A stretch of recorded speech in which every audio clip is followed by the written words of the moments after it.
tiger with wings, the great horned owl. By Barbara Juster Esbensen, illustrated by Mary Barrett Brown. The great horned owl is such a fierce hunter that it is often compared to a tiger. Like the tiger, the great horned owl hunts in the dark, and it kills instantly. Its stripes let it blend in with the forest patterns of dim light and shadow. Its 2-inch feather tufts look like a tiger's ears, and it has a face like an angry cat. It is a tiger with wings, a tiger that can fly almost unseen through the darkness. Gliding in soundless flight, the great horned owl uses its eyes and its ears to find food. It will always return with something. It is an accurate hunter whose powerful, silent dive means certain death for any unsuspecting prey. Just before it strikes, the owl's head snaps back, its tail goes down, and its feet stretch forward to grab the kill. Each powerful foot has 4 toes. Each toe ends in a talon as sharp as a razor blade. The talon is curved like a pirate's cutlass, and it is deadly. When the talons strike an animal, they spread wide apart and lock into it. The prey usually dies immediately. The owl uses its sharp, curved beak to tear larger food into small pieces, but it swallows small animals whole. It may carry its dinner or grasp in one powerful foot to a perch on a limb. Owls never carry food in their beaks. The great horned owl's wingspan is more than 50 inches. The wings and talons are so strong that it can carry a heavy animal, such as a skunk, to a branch as high as 60 feet above the ground. Skunks are one of this owl's most common meals. Although the great horned owl has an astounding sense of sight and hearing, its sense of smell is very weak. The odor of the skunk doesn't affect it at all. The great horned owl will eat bats, flying squirrels, rabbits, woodchucks, mice, an occasional cat, and even another owl. It swallows everything: fur, bones, and claws. Later, the owl coughs up the indigestible parts of its prey in little packages of bone and fur called pellets. Finding owl pellets on the ground is a sure sign an owl has a nest nearby. In most species, the male birds have brighter feathers than the females and attract their mates with a brilliant plumage. Many male birds are larger than their mates, but the plumage of male and female great horned owls is exactly the same, and the female is actually the larger one. Often as tall as 25 inches, both male and female have brown and rust-tan feathers. The colors form striped patterns over most of their large bodies and wide spreading wings. Sketchy brown stripes decorate their breast. Under their chins, a feathery ruff forms a snowy neckpiece. In early winter, the great horned owls of the northern forest begin to call, "Hoo, hoo, hoo, hoo, hoo, hoo, hoo, hoo." The cold dark echoes with their booming voices. They can shriek or wail or growl. Their voices can even sound like barking dogs. Over and over, the owls hoot at one another, and their mysterious sounds travel from one part of the forest to another. They will even hoot back at a person who talks through the forest at night, hooting at them under the winter sky. The sound grows louder each night as the great horned owls begin to look for mates. Most birds do not mate and raise their families until spring. Other owls look for nesting places and lay their eggs in late winter. But the great horned owls start their families earlier than any of their relatives. Their eggs are laid during the early days of February. In northern climate, this means that the eggs are laid when the weather is snowy and freezing cold.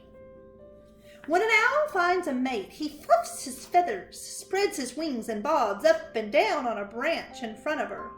Then he launches himself off of his perch and shoots high into the night sky, tumbling and falling. He does a series of impressive air swoops and ground loops before returning to the branch. There he hops and bows and turns around. He snaps his beak and jumps along the branch to his own rhythmic beat. If this courtship dance attracts the female owl, she fluffs her feathers too and joins her partner, hopping and bobbing along the limb, keeping time to the same silent rhythm. They snap their beaks at each other, make the clickety-clack sounds of castanets under the winter stars. Then the two birds rub their heads and beaks together, face each other, and hoot together into the frosty night. Great horned owls mate for life. During courtship, the male often leaves the branch to find food for his mate. He spreads his enormous wings and floats off through the forest. His wide, rounded wings do not make a sound as they move through the cold air. Owls that hunt at night have soft edges on their flight feathers. The feathers on the surface of their wings are like velvet. Owl bones are paper thin and filled with air. So these great wings give the owl a tremendous amount of lift. When the owl pumps its wings, the rushing air is trapped in the soft feathers and the sound is muffled. These soft feathers cover the great horned owl's entire body. Even its legs and all four toes are covered with soundproofing velvet muffs. The great horned owl must fly silently so that it can hear the slightest sound. If its own wings made any noise, it would not be able to locate its prey. Although the feathery horns on the great horned owl's head look like ears, they are only feathers. The owl can raise and lower them. It will always raise them to show anger. The owl's real ears are long, narrow holes on either side of its skull. Scientists believe that great horned owls probably use their amazing sense of hearing even more than their sharp eyesight. The ear holes are nearly as long as the owl's head, and the eardrum is the largest of any birds. Besides having an inner ear, owls are the only birds with an outer ear too. A small, thin flap of skin that catches sound waves just the way human ears do. The ear flap is slightly higher on one side of the great horned owl's head than the other side. This positioning lets sound into the ears from different directions. The ear flap is hidden under the ruff of short, flattened feathers. You can see around each big yellow eye. Those feathers are called the owl's facial disc. They give owls a face that looks almost human. The owl can move its facial disc back and forth a little. It may be that circle of stiff feathers that directs sound into the owl's ears. Like its ears, the great horned owl's eyes are perfectly suited for life as a nighttime hunter. All owls can see in daylight, and few owls fly and hunt during the day. But because the great horned owls are extremely sensitive to light, it hunts at night and sleeps during the day. The great horned owl's eyes are 100 times more acute than human eyes. They can be focused instantly to see either near or far. While human eyes have cone cells that allow us to see colors and rod cells that gather light, the great horned owls have mostly rod cells. It has so few cone cells that it sees only in black and white. But the smallest amount of light from a few stars is enough to let this owl hunt at night. Owls have an upper eyelid with lashes made of feathers.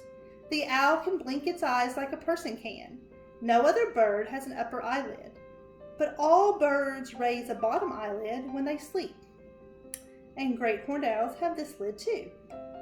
In addition, they have a transparent third eyelid that flips across the owl's eyes from one side to the other like a windshield wiper.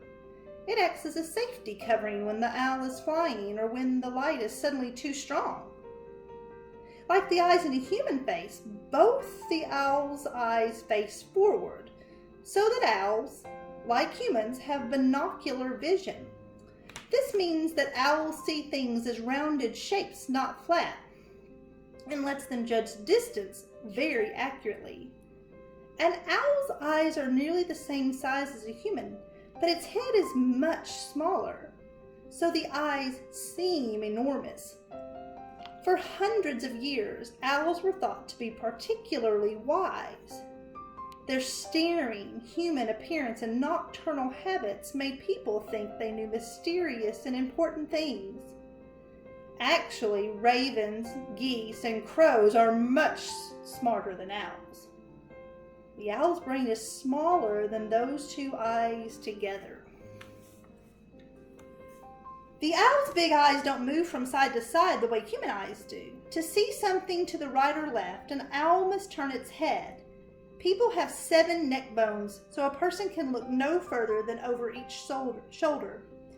The owl has 14 very flexible neck bones. It can actually swivel its head to see what's directly behind it, while the rest of its body is still facing forward. Then the owl can whip its head to the front again so fast it looks almost as though it was revolved completely, like a spinning top. Owls are not good nest builders. They always try to find something ready-made if they can. Great horned owls are usually birds of the trees. These birds are found, however, throughout the entire United States, except Hawaii and Canada.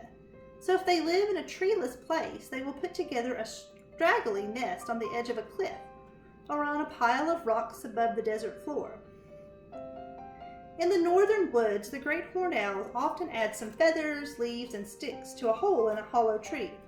If they can find the roomy nest of another big bird, like an eagle or a hawk, they will take it over as their own.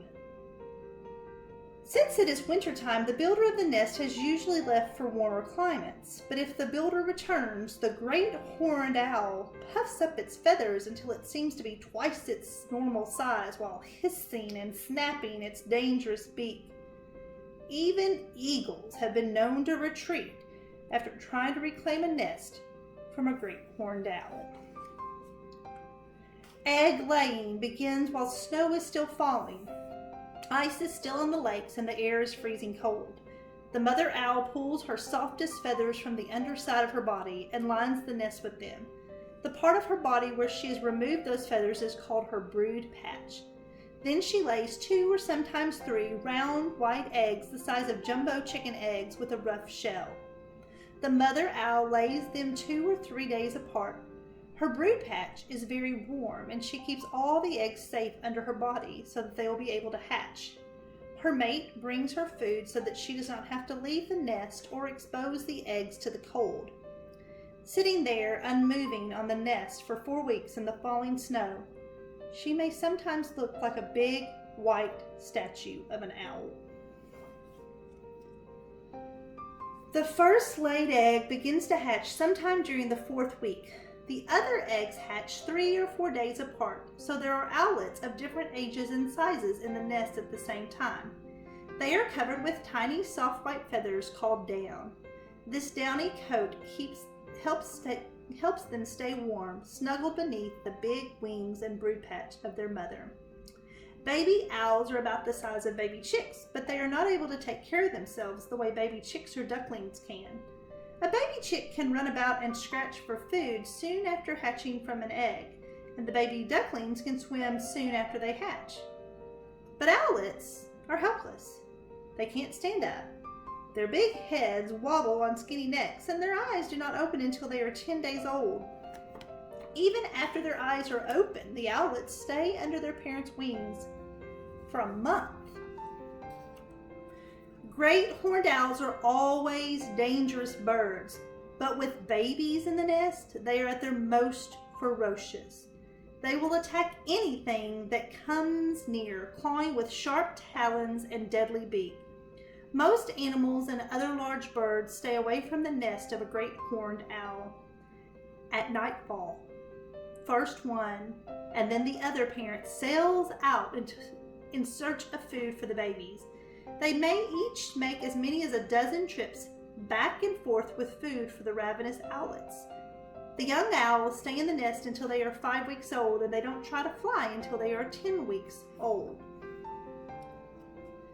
As they grow out larger, the owlets become too big to crowd into the nest with their mother. By the time they are 45 days old, they have lost their down and their new feathers have come in. Although the days become warmer, the nights are still cold. These new feathers help them stay warm outside the nest. The owlets can now flop out into their branch, calling while their parents are out hunting for food. No longer helpless, they still remain close to the nest. They can't fly, but they can use their claws to move about on a branch. And they can hiss and look fierce if someone comes near them. After the owlets are 10 weeks old, the parents begin to teach them to fly. Instead of bringing food to the babies, the parents fly to a branch nearby and dangle food so the hungry owlets can see it. At first, the owlets flutter and flap and crash land on the ground below, but they are hungry and they claw their way up to a branch and try again. Soon they are able to make use of the lift of air under their wings, and they fly. Even after the owlets can fly, parents feed them and protect them. They can't yet hunt for themselves, so they fly behind their parents through the warm night, crying out for food. After a night of hunting, the great horned owl usually flaps back to its own tree to sleep until the sun sets again. Sometimes, however, the owl lands on a branch where it can be easily be seen and falls asleep there. If other birds such as crows, jays, and even smaller ones notice it, they will caw and cry at the sleepy owl. Although the owl could unfurl its huge wings and dive on those noisy birds, it doesn't. Instead, it slowly flaps away from the raucous cries and goes to a secluded perch to sleep until evening comes. By midsummer, the young owls are bringing down their own food. Many families of owls stay together and share their kills until the youngsters are a year old and go off to start their own families. In the past, angry farmers shot and killed many great horned owls, which are the only owls that take an occasional chicken in addition to their regular diet of mice, rabbits, rats, and other rodents. In some areas, owls started becoming scarce. Now, however, farmers appreciate that great horned owls kill more rodents than chickens. New respect for them has made life for the great horned owl safer in North America. All owls are now protected by national and state governments, and it is unlawful to kill or capture an owl. Even zoos need a special permit to keep one. The great horned owl has become recognized as an important part of our environment, whose excellent hunting abilities help to keep down the population of mice and other small animals. No one knows how many of these magnificent birds there are today. They stay hidden by day, and it would be difficult to find and count them in their forest territory at night.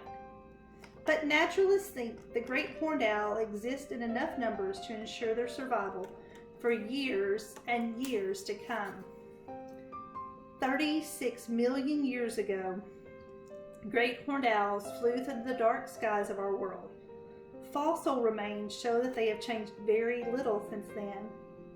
Now we have a new understanding of the importance of great horned owls and increased concern for their survival. They should still be hooting and calling under a winter moon 36 million years from now.